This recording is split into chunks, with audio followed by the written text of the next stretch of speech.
Hello दोस्तों, video को शुरू करते हैं। आज का हमारा टॉपिक है डिस्ट्रीब्यूशन। अब ये डिस्ट्रीब्यूशन होता क्या है, इसको हम कैसे वर्क में लेंगे, समझते हैं इस वीडियो में। शुरू करते हैं हम वीडियो को। देखिए, आज हम पढ़ेंगे डिस्ट्रीब्यूशन, बाइंग और सेलिंग। दो तरीके की होती है, बाइंग और सेलिंग होती है डिस्ट्रीब्यूशन। अभी तक हमने normal demand and supply mark करना सीखे थे, लेकिन कभी कभी हमारे को ज़रूरी नहीं एक अच्छी खासी ग्रीन कैंडल देखने को मिले, हर बार ज़रूरी नहीं होता एक अच्छी खासी एक्साइटिंग कैंडल देखने को मिले।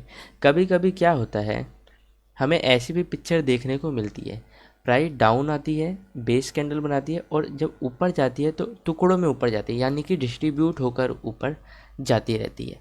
अब ऐसे केसेस में हम क्या कर सकते हैं, पहले हम समझते हैं, पिक्चर को समझते हैं, पिक्चर कहना क्या चाह रही है। फर्स्ट समझते हैं प्राइस कहना क्या चाहती है। बेस कैंडल के बाद प्राइस ने, यहाँ पे देखेंगे तो मैं पेंसिल ले लेता हूँ। बेस कैंडल के बाद प्राइस ने क्या किया है, गैप अप ओपन हुई है, लेकिन ग्रीन बेस कैंडल बनी है।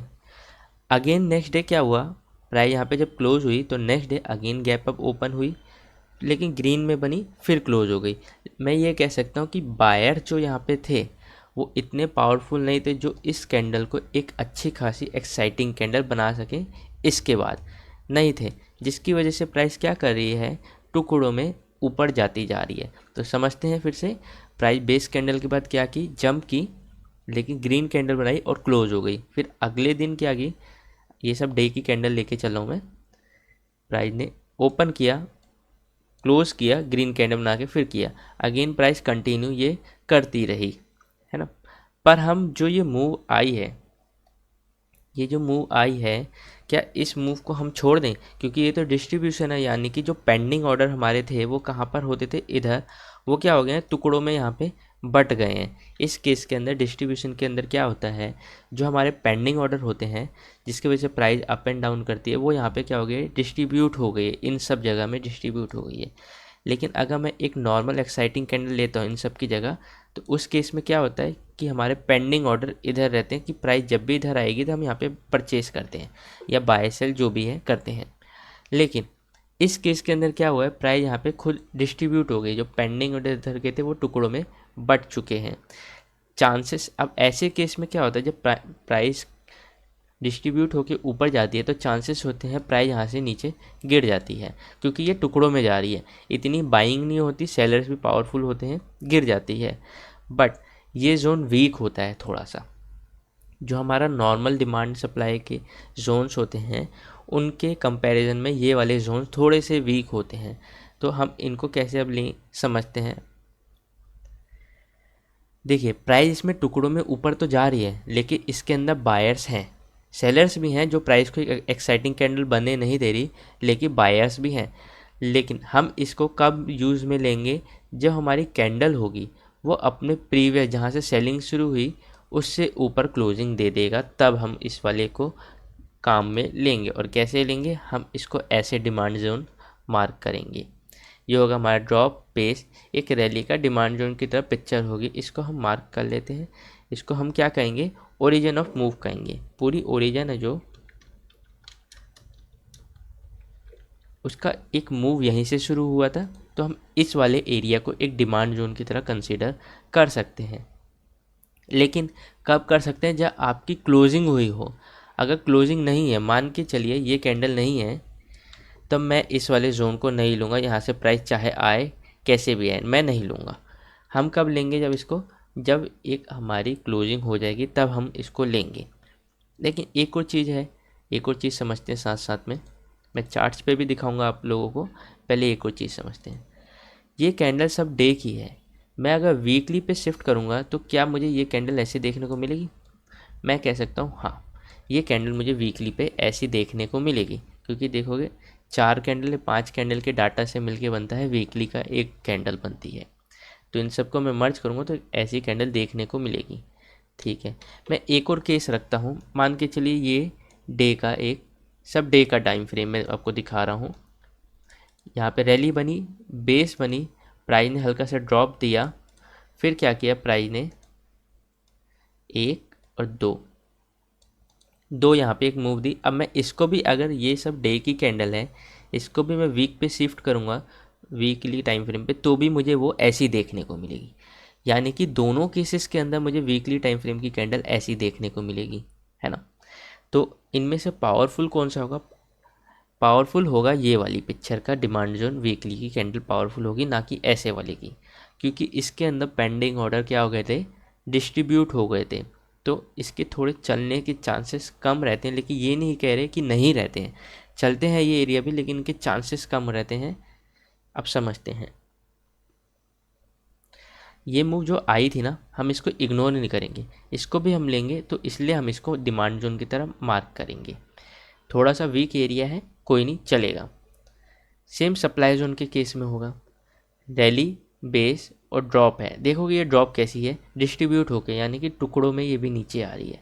इसने भी क्या किया, एक क्लोजिंग दे दी है ना, क्लोजिंग दे दी है, तभी हम इस वाले एरिया को एक सप्लाई जोन की तरह मार्क करेंगे। ये भी हो गया हमारा ओरिजिन ऑफ मूव। यहाँ से सेम चीज़ जो हमने इस पे समझी, ये वाली कैंडल वीकली पे, सेम इसके अंदर भी अप्लाई होगी कि वीकली पे ये ऐसी दिखेगी, है ना। अगर 4-5 में, अगर डिमांड जोन जैसे अगर मेरा ये था, ये 4-5 जो मेरी कैंडल्स थी, सेम अगर सप्लाई जोन पे भी ऐसी ही होती, तो वो सेलिंग वाला, वो वाला पावरफुल होता, ये वाला थोड़ा वीक होता उसके कंपैरिजन में। लेकिन ये मूव जो आई है, इसको हम छोड़ नहीं सकते हैं, ठीक। तो इसको भी हम मार्क करेंगे, डिमांड एंड सप्लाई की तरफ अपना मार्क करेंगे, लेकिन जब जब आपकी क्लोजिंग अच्छी होगी। एक और चीज़ आपको ये माइंड में रखना है इस पे ट्रेड करते हुए, कि ये जोन थोड़े वीक हैं, क्योंकि जो पेंडिंग ऑर्डर थे वो डिस्ट्रीब्यूट हो गए थे। अगर एक जगह पर होते, यानी कि बेस कैंडल पे अगर आपके रहते यहाँ पे, तो वो एरिया ज़्यादा स्ट्रांग होता, लेकिन इस केस में डिस्ट्रीब्यूट हो गए थे, तो वीकली पे हमें ऐसी ही देखने को मिलेगी, ठीक है। अब हम चार्ट्स पे चलते हैं। चार्ट पे जाने से पहले मैं आपको बता दूँ, डिस्क्रिप्शन में हमारे एक व्हाट्सएप चैनल की लिंक मिलेगी। इसके अंदर हम आपको स्टॉक्स तो नहीं देते, इसके अंदर हम क्या करते हैं, कोई स्टॉक डिमांड जोन में आ रहा है या नहीं आ रहा है, कैसा आएगा, चलने वाला है या नहीं चलेगा, कैसे डिमांड जोन है, वो आपको सजेस्ट बस किए जाते हैं। बाय सेल कोई भी नहीं सजेस्ट किया जाता कि आप बाई कीजिए या सेल कीजिए। तो डिस्क्रिप्शन में आपको लिंक मिल जाएगी, उसको आप फॉलो कर लेना, ताकि आपको नए नए डिमांड जोन, सप्लाई जोन मिलते रहें। चलते हैं, हम चार्ट्स पे चलते हैं। सबसे पहले मैं ऑन करता हूँ एक स्टॉक JSLW स्टील, ठीक। इसके डे टाइम फ्रेम पे रहेंगे। अब एक पिक्चर देखते हैं, थोड़ा सा पीछे चलते हैं। ये देखिए, प्राइस यहाँ से कोई अच्छी खासी एक्साइटिंग कैंडल बनाते हुए नहीं गई है ना। लेकिन देखोगे इसने अपना ये पूरा कंसोलिडेशन के ऊपर ले गया है, साथ में इस सप्लाई जोन को भी rally, sorry drop, base drop को भी अगर मैं लूँ, मान के चलिए ले लेते हैं, नहीं तो आप इसको रैली 3 पेज और ऐसे भी लोगे, तो भी देखोगे इसके ऊपर क्लोजिंग दे जाने के पीछे इसका हाथ है। तो ऐसे एरिया को क्या मैं छोड़ दूं? ये जो मूव आई है इसको हम छोड़ेंगे नहीं, इसको भी हम क्या करेंगे, मार्क करेंगे। लेकिन अब मार्किंग कैसे करेंगे? अभी तक तो हमने पढ़ा इसके अंदर, तो ये तो रिवर्सल पैटर्न के हमने पढ़े, है ना। लेकिन कंटिन्यू पैटर्न के अंदर क्या होगा, कंटिन्यू पैटर्न भी सेम रहेगा, कुछ भी चेंजेस नहीं होगी उसके अंदर। ये हो गई हमारा प्रॉक्सिमल लाइन, ये होगी मेरी डिजिटल लाइन। मैं इसको ऐसे भी मार्क कर सकता हूँ और एक नीचे वाले एरिया को भी मार्क कर सकता हूँ। तो ये मेरी जो मूव है इसको मैं छोड़ूंगा नहीं, क्योंकि इधर से जो मूव आई है डिस्ट्रीब्यूट होकर क्यों ना गई हो, लेकिन उसने अपना सप्लाई जोन तोड़ा है, तो इस मूव को भी हम लेंगे। अब एक और चलते हैं स्टॉक्स पे, टाटा स्टील। टाटा स्टील के अंदर एक बहुत अच्छी क्लियर पिक्चर आपको देखने को मिलेगी, ये वाली ड्रॉप है और कंटिन्यू प्राइस जब अप जा रही थी तो कोई अच्छी खासी एक्साइटिंग कैंडल हुए नहीं जा रही थी, देखोगे तो। लेकिन हमने क्या पढ़ा, क्लोजिंग होनी चाहिए, जो सेलिंग जहाँ से शुरू हुई वहाँ से ऊपर क्लोजिंग होनी चाहिए। देखोगे इसने क्लोजिंग दे दिया यहाँ पे, तो इस एरिया को मार्क करूँगा, तो विदाउट बेस कैंडल की तरह मैं इसको अगर मार्क करूँगा तो ये एरिया ऐसा हो जाएगा, ठीक है। देखते हैं क्या ये एरिया चलते हैं कि नहीं। इनके अंदर प्राइस आई, होल्ड किया, लेकिन प्राइस यहाँ से चली भी अच्छा खासा ऊपर,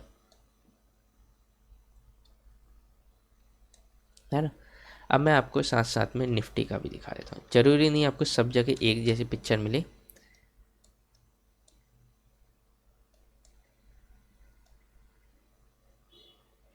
निफ्टी का ये वाला एरिया देख रहे हैं आप, ये क्या कोई बहुत ही अच्छी कैंडल बनाते हुए जा रही है? हम कहेंगे नहीं, देखोगे तो बहुत ही अच्छी कैंडल बनाते हुए नहीं जा रही, लेकिन प्राइस क्या कर रही है, टुकड़ों में ऊपर जा रही है, यानी कि डिस्ट्रीब्यूट होके ऊपर जा रही है।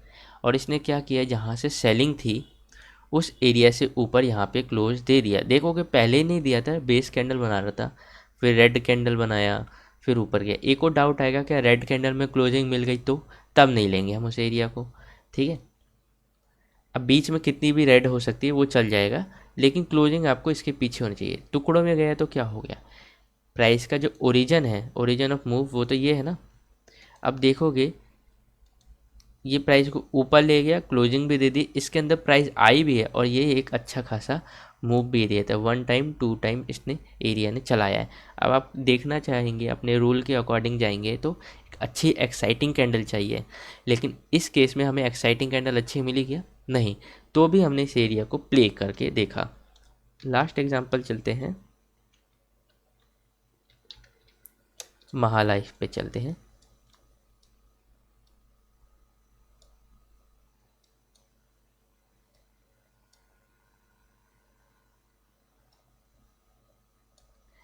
एक सप्लाई जोन का भी देख लेते हैं। यहाँ से देखोगे कंटिन्यू प्राइस क्या आ रही थी, जब डाउन आ रही थी, है ना। इसने अपना क्या किया, जो प्रीवियस जो भी था लो, उसको ब्रेक कर दिया, एक नया लो लगा दिया, है ना। इसको अगर मैं रैली बेस्ड ड्रॉप मानूंगा, देखोगे प्राइस ने इसको टच किया और इससे भी एक डाउन साइड की तरफ मूव आया है ना। तो हम ये भी कह सकते हैं कि डिस्ट्रीब्यूशन डिमांड जोन में ही नहीं, सप्लाई जोन में भी वर्क करता है। वो कब वर्क करेगा, जब आपकी क्लोजिंग अच्छी होगी, नहीं तो वो चीज़ भी वर्क नहीं करेगी। लेकिन आप जब इस ऐसे जोन्स पे ट्रेड करें तो हमेशा देखें कि आपको उसका सेक्टर का सपोर्ट है या मार्केट का सपोर्ट है या नहीं, क्योंकि ये एरिया थोड़े से वीक होते हैं लेकिन काम के होते हैं बहुत ही, तो हम इनको भी प्ले करेंगे। तो अगर आपको वीडियो अच्छी लगी तो आप लाइक कर देना, नए हैं तो सब्सक्राइब कर देना। आपको वीडियो में क्या अच्छा लगा क्या नहीं लगा वो मुझे कमेंट सेक्शन में बता सकते हैं, और नेक्स्ट वीडियो आपको किस चीज़ के ऊपर चाहिए वो भी आप मुझे बता सकते हैं।